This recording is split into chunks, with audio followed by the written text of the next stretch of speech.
嘉南市文化局今年支持北区的社区营造计划，顶北方现地教学活动，以保生在地推出行踏路线，带大家认捌北区内底长期守护地方居民健康安宁的信用场所，分别是行济宫、元和宫以及福隆宫。长年以来已经300多年嘛。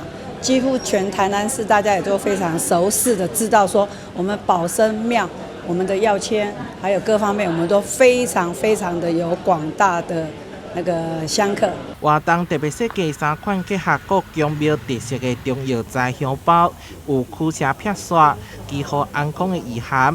北区区长潘宝淑特别亲自过路祈福，象征主日神明保庇的力量。保生大帝呢，伊咱的民间的信仰，伊就是一个医神。香花地啊，内底的药草嘛是经过阮向保生大帝来跋杯啦。8月16日的巡礼，唔那是一摆导览，更是一场真水式的文化体验，会当感受到顶北方社区的生活甲人情味。神医巡礼，赞！